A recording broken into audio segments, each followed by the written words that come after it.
Heavy rains in the far north region of the country renders dozens or tens of families homeless. In this newscast, we tell you how inhabitants of the town of Marwa are now coping after the situation that unfolded one day ago. Also ahead, circulation in Yala, that is here in the country's economic capital, Douala, the road that is linking the economic capital, Douala, to the nation's capital, Yaoundé, is still paralyzed after the road collapsed yesterday following heavy rains. And a common law lawyer reacts after the mayor of the Boyar municipality decided or took upon himself to seal the doors of church or business premises and shops in the southwest regional headquarters of Boyar. Barrister Attabi Song Jr., who is a former bâtonnier in Cameroon, has said that the move by Mayor Ekema Patrick is simply illegal. We shall hear from him in this newscast.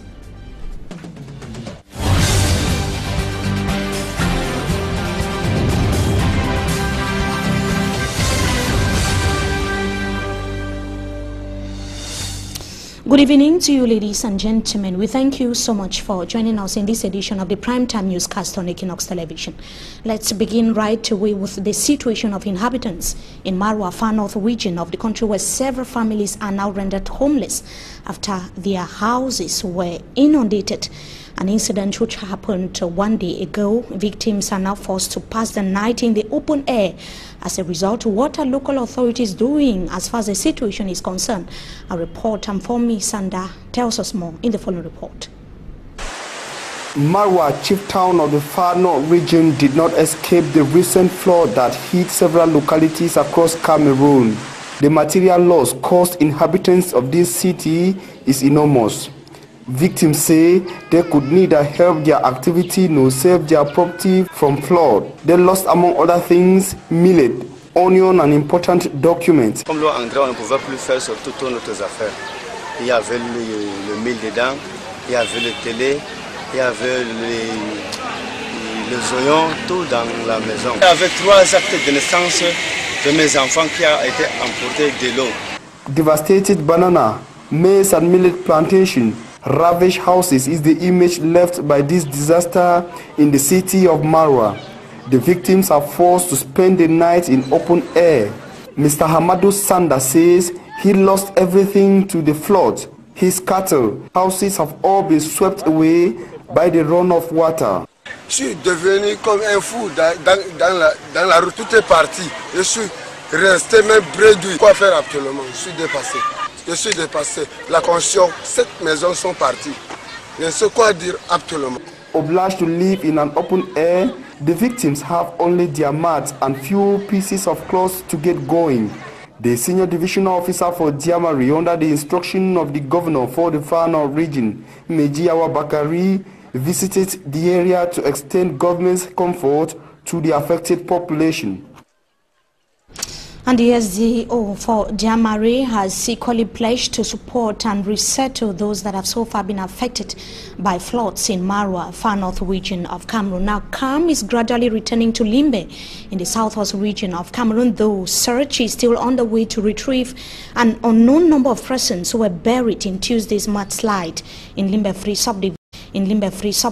Today, the rescue team intensified their efforts after the site was yesterday visited by the governor, Bernardo Kaliabilai. He promised to resettle the affected families and warned them against constructing under the hills. It was a rainy morning in Limbe today, but it lasted for just few hours.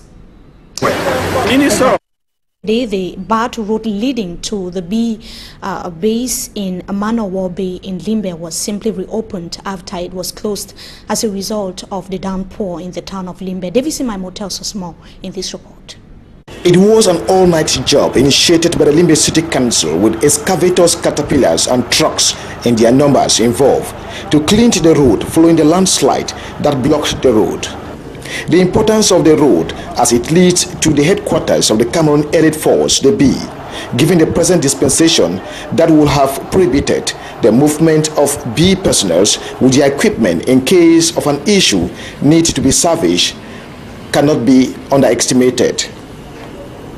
However, yesterday's series of landslides brought down the Director of Civil Protection at the Ministry of Territorial Administration to evaluate, take stock, and to seek lasting solution to the flooding and landslide in Limbe.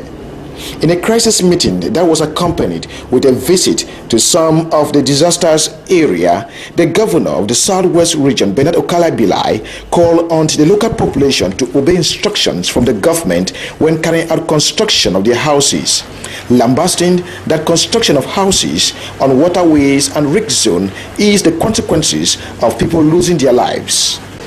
And the problem of the flood, landslide in Limbe, it is not new. Your electorate, they don't want to be disciplined.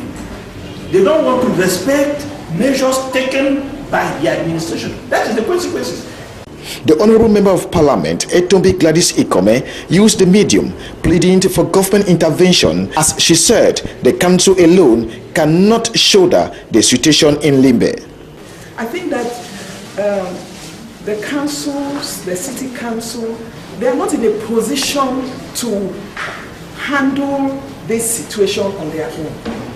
The administration in Limbe has been given a task to look for land to resettle the people living on risk zone, as they have been asked to quit the area temporarily until the rains are over.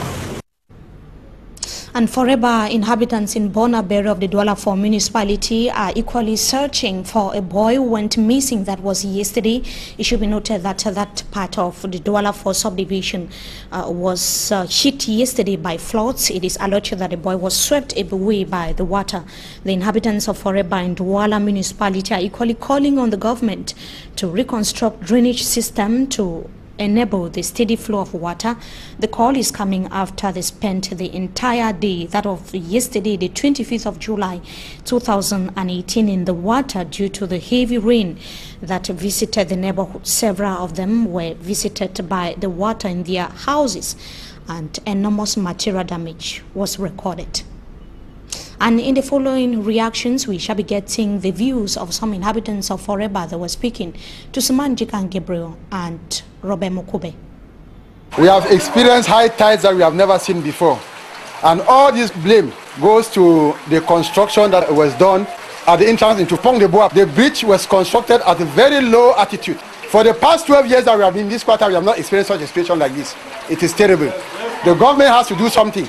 Even the gutters are blocked. This water level has come up, and this is due to the poor constructions of gutters, water channels that we have, and equally the poor town planning that we have. And this thing that is coming now, this water that is coming with so much of debris. There are so many diseases outside now. Who knows what disease people can pick from this nasty situation that we are facing. So we are really calling on our government to look into this issue of town planning, because most at times when these people come, they do jobs, they don't come back for supervision. Maybe they should break the bridge. That is the only solution that we have now. And Douala is still to recover from the aftermath of the intense rainfall yesterday. The section of National Road number 3, that is in village neighborhood of the Douala 3 subdivision, which split as a result of yesterday's floods, is still undergoing rehabilitation. The engineers have been urged the road users to be patient. It should be noted that circulation is still paralyzed, and for people to move or leave Yaoundé to the Douala or to the economic capital Douala, or to leave Nyala to some parts of Douala, they either have to trek or pay more. Let's have the details with Innocent Azé. Sur la route de Nyala, c'est grave. Camion, bus, petite voiture, moto, piéton, ça ne va pas. Since Wednesday, that this section of the National Road number 3 in the village neighborhood in Douala split following prolonged heavy rainfall. Circulation of vehicles and motorbikes has been impossible. Depuis qu'ils ont coulé la déviation, They derive their daily bread by plying on this road, fume at the situation. il n'y a pas le pouce. Les motos, rien, ils ne peuvent pas passer. Ils ont déjà bloqué là, ça peut nous servir. But the road engineers beg such persons to be patient. Si nous restons aujourd'hui à dévier l'eau, à faire le bâtard d'eau et maintenant à finaliser la chaussée. According to road construction engineers, the prolonged heavy rainfall increased the volume of runoff water, which eroded the layer supporting the tar, causing the road to split. Donc la majorité du bloc technique est parti. Engineers add that they are employing best skills to remedy once and for all the frequent road splits along this Douala-Yaoundé highway, though it requires a long period of time. They have, however, assured city dwellers they are working 24 hours to ensure the road is reconnected as soon as possible. And between the 29th to the 30th of August 2018, Boyar is going to be hosting an all-Anglophone General Conference. Christian Cardinal Tomi, bishops, heads of the Presbyterian Church in Cameroon, imams, and some civil society actors have decided so. The conveners of the meeting have said that providing solutions to the Anglophone crisis is key issue on the agenda. They called on the two parties involved in confrontations in the northwest and the southwest regions of Cameroon to put an end to hostilities. It was during a press declaration Wednesday, July the 25th, 2018 at the residence of Christian Cardinal Tomi. Meantime, a common law lawyer in Boyar and former president of the Bar Council in Cameroon, Barrister Attabi Song Jr., is rather pessimistic that the conference is not going to be able to attain its objectives. Barrister Attabi Song said that it would yield no fruits as it is not going to be taking place at the national level. Let's hear him in the following excerpt. He was speaking to Equinox Television. It's interesting, first of all, that the clergy of the Catholic Church, the Presbyterian Church in Cameroon, and the imams of the Northwest and Southwest have come with this proposal. But I must tell you that in my personal opinion, it's a very good proposal, but it's a proposal that will never work. Why would it not work? It will not work because the government would not authorize Anglophones to come together to discuss their problem. That would never happen. No government, this government will not. Secondly, I don't think that the Anglophone problem is a problem that shall be solved by a conference of Anglophones. The Anglophones do not have a problem amongst themselves. It's a problem of governance. That is the problem in Cameroon. And if there has to be a conference, it has to be a national conference where the future of this country is discussed, both by Anglophones and Francophones. I must be honest to you, I don't see it bringing any fruits that would solve the present crisis in this country. The crisis in this country needs a global solution, and that global solution is bringing the Anglophones and the Francophones and those who are on the corridors of power into a dialogue where they can discuss these things frankly, freely, without fear, without favor, without bias, so that together they can listen to one another. Those who want federalism, let them put their points through. Those who are talking about secession, let them put their points through. Those who are against federalism or secession, they put their points through. And together, we can see how we can chart a way forward that will be suitable and impressive for everybody. For now, and all Anglophone, they will come and talk. First of all, who will give them leave to hold that conference? Nobody, not this government. And so you see, it's a good call, but I don't see it bearing any fruits. Honest to goodness, I don't see it bearing any fruits. And the mayor of the Boyar municipality, Mayor KMER Patrick Esunge, has explained why he decided to seal the doors of some shops in the town, so in the neighborhoods of Clark's Quarters and Great Support. Mayor KMER Patrick has said that he's going to be extending the move to other parts of the town, like in Mile 16 and Munya, just to name a few, if traders continue to respect the ghost town. Our correspondent in Boyar, Derek Jato, caught up with the mayor of Boyar and compiled this report. Since Monday, stores, business centers, offices, banks and companies have remained closed and sealed by the Boyar Council. And this is him, Mayor KMER Patrick Esunge, the mayor of Boyar Council, who did it. I personally did that. I was on ground for 13 hours. We're going to continue. I'll be in Munya, I'll be at Mile 16. Those are parts of the municipality. And insisted that he acted on the law and also on an agreement that was arrived at in a meeting with economic operators of the city recently, with businesses now grounded. What next? I insist they must meet up with their fiscal responsibility with the council. Secondly, they must have an undertaking with the council to avert themselves from such occurrences in future. The affected have not only stayed away from their sealed place of work, but also from any interviews. Today, many say Boyar has been fractured from many fronts. Some Boyar stores of the Bakore land are empty. The custodians have been abducted. Well, I feel terribly bad for our traditional authorities to have been abducted. And Mayor KMER Patrick Esonge says he has been abandoned by his elite in these troubled waters. I feel terribly bad that all the questions pertaining to the happenings in the municipality and the division are all pointing at me. For the elites, I can't remember the last time I saw an elite here. But if it were to come and crucify KMER or to come and present surrogates to hold positions in the party, to deceive the head of state that they love him and they love the party, they would have been champions.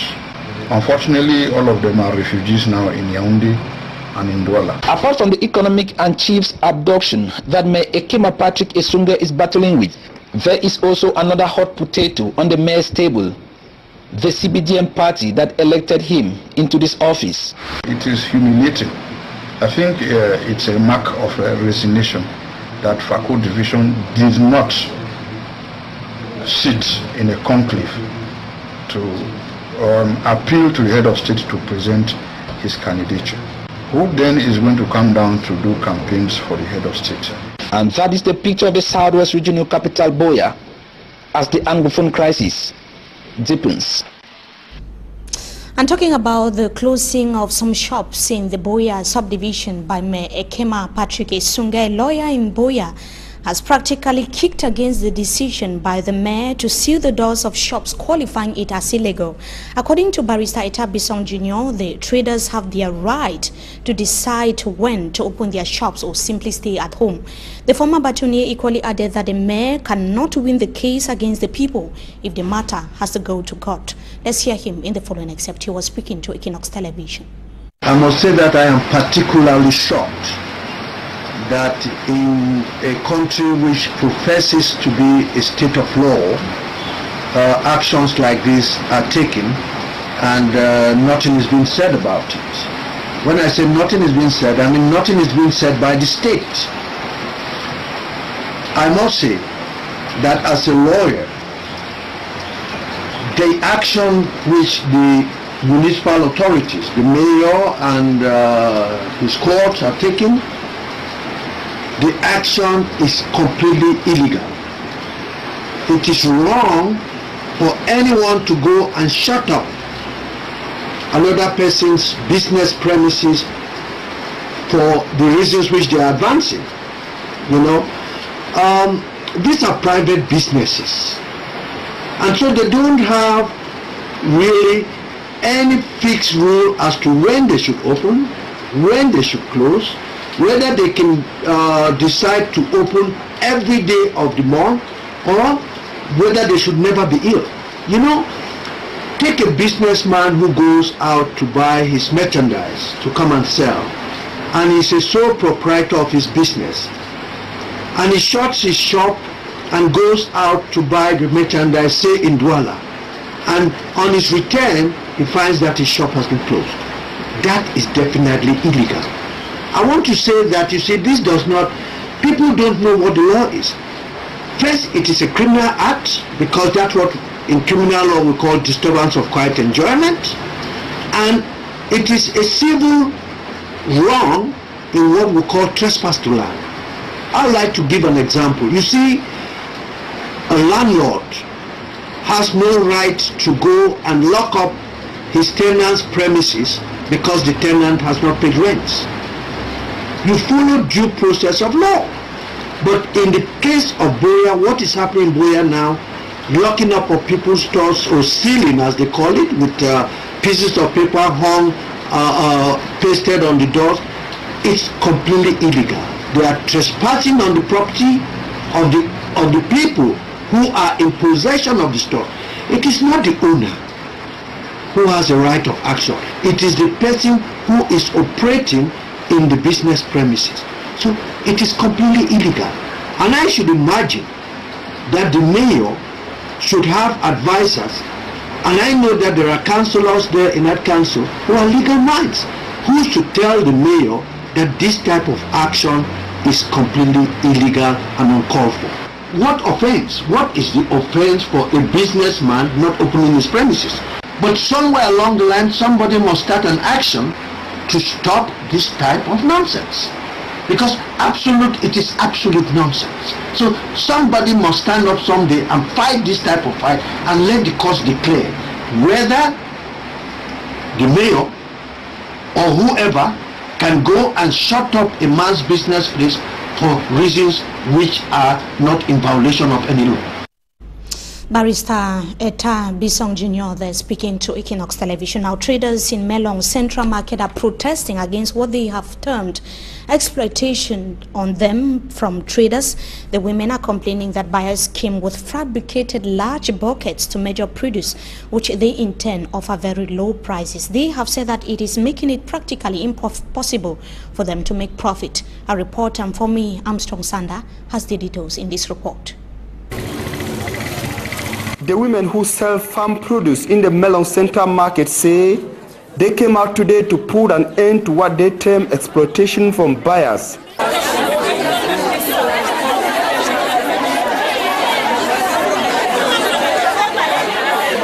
To them, traders who buy maize, gari, cassava and other food items in the Melong Central Market offer very low prices for large quantities. Can buy corn. So when they even broke the pocket, they add them. Say maybe. A situation which the women in the Melong Central Market find it unbearable, given how much they have to put in to be able to grow, harvest and bring these farm produce to the market. All the fertilizer are 18,000. They pay motor go farm, they rent farm. After a long period of frustration, the women today rallied and moved to the president of the Melong Central Market to express their grievances. The president, together with the women and some buyers, agreed on conditions to be respected by all. Henceforth, a 15 liters bucket of gari and maize will cost 5 and 3,000 francs respectively in Melong. The protesting market women, their president, in the presence of some buyers, agreed that nobody should buy or sell any farm produce out of the Melong Central Market as from today. Traders there in Melong protesting against buyers. They finally came to a compromise that was an incident which occurred yesterday. Wednesday, onto something else. In academic, students in Cameroon are preparing to enroll themselves into colleges, high schools and institutions of higher learning after the release of the results of official examinations organized in 2018 by the GCE board. With regards to the examination organized by the General Certificate of Education Board, success rate witnessed a significant increase compared to that of 2017. Statistics from the Ministry of Secondary Education have indicated that the GCE advanced level recorded 67.5, up from 35.2% in 2017. GCE ordinary level scored 50% from 25.29%, and for the advanced level technical we have 22%. For the technical GCE we have 28%. And for information modalities, students have been told to go to some respective institutions here in the country's economic capital, Douala. That was the atmosphere at Sejet Bonaberi in the Douala 4 municipality and the Atlanta Bilingual Comprehensive High School. Let us now get the reactions of the coordinator of Sejet Bonaberi and also the principal of Atlanta Bilingual Comprehensive High School that was speaking to Robert Mokube. And for the statistics, we had O-level 81.48%, that's O-level general, A-level general 91.38%, and the A-level commercial 100%. So in fact, the students jubilating all over, and there is a lot of ecstasy and euphoria, and all to congratulate all the teachers and the students for this massive performance.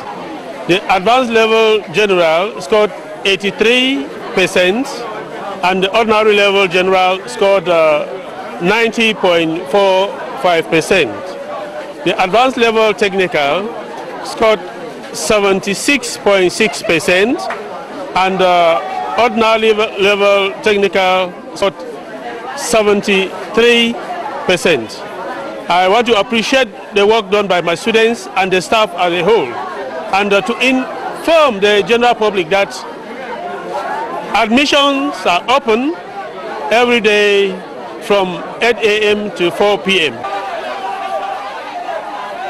Schools in Bonaberi are already preparing for the next school year. Now, the ICT University, United States of America and Cameroon has graduated 100 students in different departments with information and communication technology skills that will give them the potentials to be sure of being job creators. These graduates from the ICT University have been well nurtured with ICT skills to be successful like their predecessors. Let's have the details in this report. It was during the 5th commencement ceremony of the Information and Communication Technology ICT University, USA Cameroon, that the well-nurtured 100 students in the departments of ICT, Management and Renewable Energy were crowned graduated. They were empowered with certificates as tools to realize their dream. I feel really amazing. It feels really good. It's an accomplishment, and for me, this is where life begins. So I just hope it turns out for the better.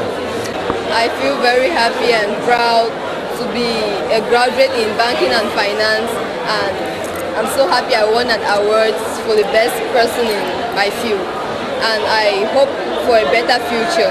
To the graduates, studying in the ICT University USA Cameroon is a guarantee for a bright future. Oh my God, I can say, if not the best, one of the best education one can get here in Cameroon, because it's not only about education, it's about life experience. We have online classes. It means that when you're working, you can also as well be going to school. You have online classes, e-library, so everything is so at the students' disponibility that it's just excellent. Education ICT is really something I would recommend, because they actually have good lecturers, good teachers, and the standard of teaching is actually quite high, because if you don't read, you don't pass. So yeah, it's a really good institution, and I advise you to send your people, or if you yourself could go there, it will be a good place for you to learn. ICT University USA Cameroon aims at empowering students with information and communication technology skills for self-employment. Without the knowledge of ICT, you are an illiterate. At ICT University, our teaching methods are like the latest in the world.